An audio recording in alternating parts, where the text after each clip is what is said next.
тааныштырып берсеңиз, эң жүрөгү кайсы жакта виолончелдин? Жүрөгү душкасында да, душасы. Бул деген таякча болот, кичинекей таякча. Үстүңкү декасы менен астыңкы декасын байланыштырып турган таякчада. Ошол таякча аркылуу бизге звук үнү чыгат да, могу эфалар көрүп атасыздар, ошо эфалардан үн чыгып, струна менен, кылдар менен смычок экөө бириккенде вибрация пайда болот. Вибрация декага жетет, декадан душка аркылуу эфадан чыгат да звук, үнү. Үнү чыгып, ушундай кооз үндөр пайда болот.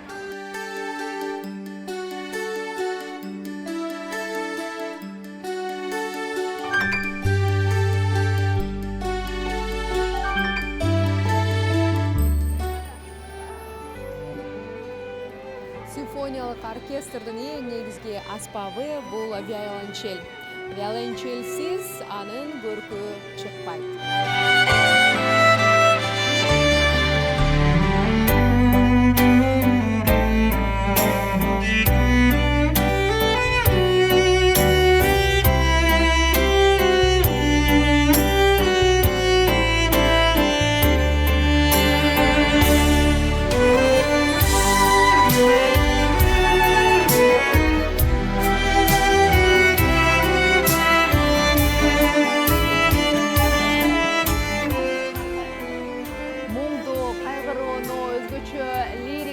Сүйүүнү чагылдырууда виолончельге тете бир дагы аспап жок. Дагы бир кызык маалымат бар. Улуу Наполеон дагы мына ушул аспапта ойноого кызыккан экен. Өмүрүнүн акырына чейин виолончельде ойноого аракет кылган.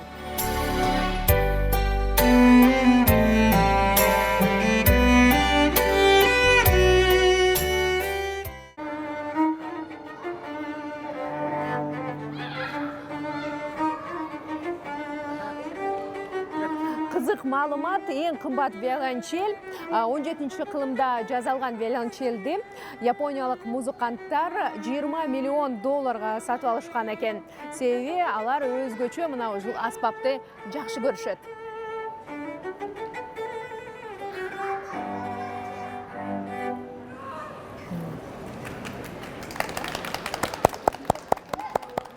Ушул күн 29 декабрь бүт дүйнөлүк виолончелист Пабло Казальстын туулган күнү. 19-20 кылымда жашап кеткен белгилүү ушу виолончель аспабын даңазалап, эң биринчилерден болуп, жеке аспап катары элге таанытып, жеке аспап катары репертуарын байытып, ушу аспаптын элге алып чыккан ушу Пабло Казальс болгондо